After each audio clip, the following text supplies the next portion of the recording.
Hello, this is Paul Saunders with the National Interest. Thank you for listening today. I'm here today to ask three questions of Jennifer Gordon, who directs nuclear energy programs at the Atlantic Council of Washington, D.C. think tank. Jennifer, thank you very much for being with us.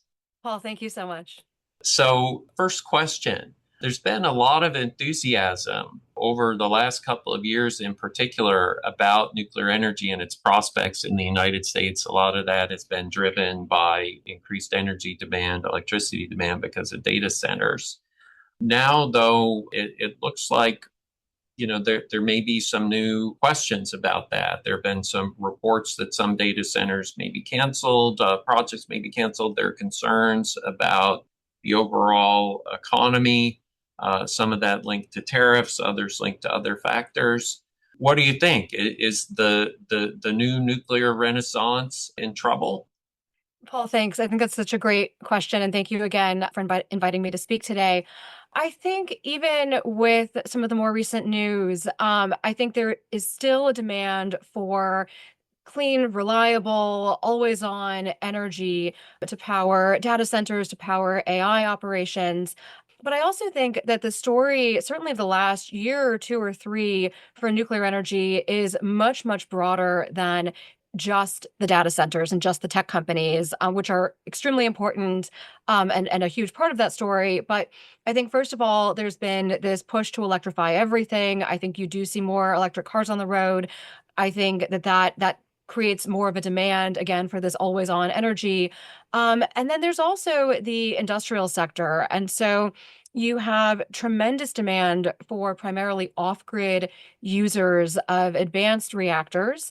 And that can look like a company, a steel company, for example, wanting an advanced reactor to power its arc furnace. You can have military installations looking for nuclear, again, off grid.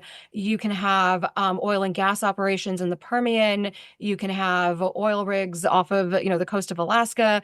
You can have all kinds of you can have mining operations in Wyoming. You can have all kinds of applications for nuclear that, again, include the tech sector, but I think go far, far beyond it. And so when you see so many new types of customers, so much new demand from all these different areas, I think that all points in the direction of success for the nuclear energy industry. Second question, which is really closely related, tariffs and trade.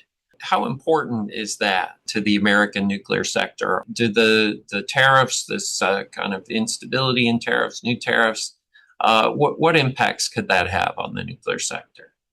Yeah, absolutely. I mean, the first thing I would say is that I think nuclear is a sector that needs stability in a lot of different areas. And so it's not just the tariffs.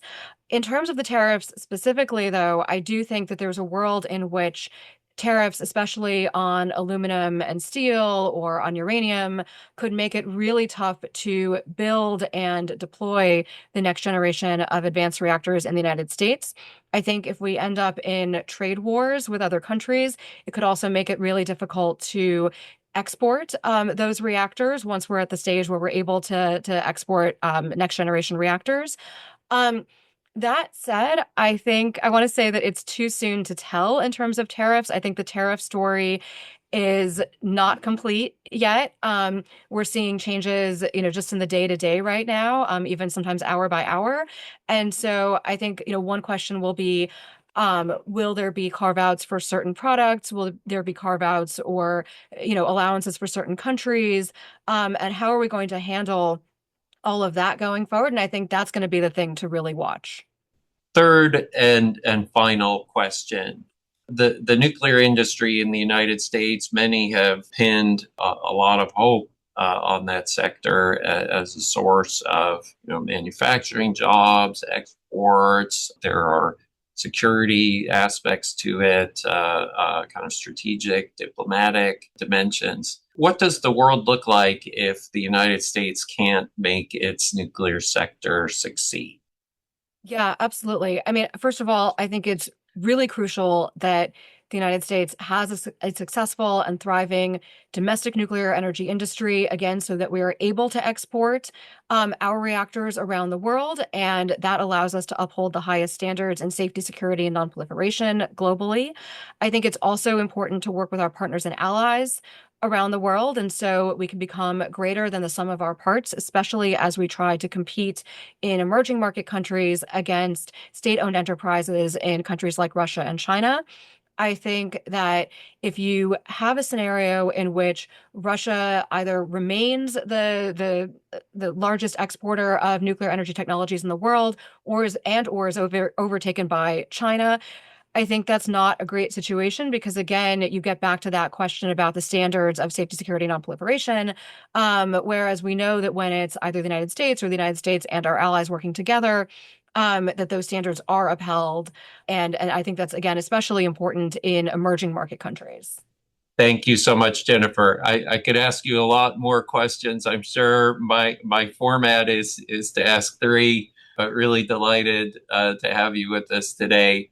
And thanks again to our listeners. This is Paul Saunders with the National Interest with three questions for Jennifer Gordon at the Atlantic Council. Thank you. Thank you, Paul.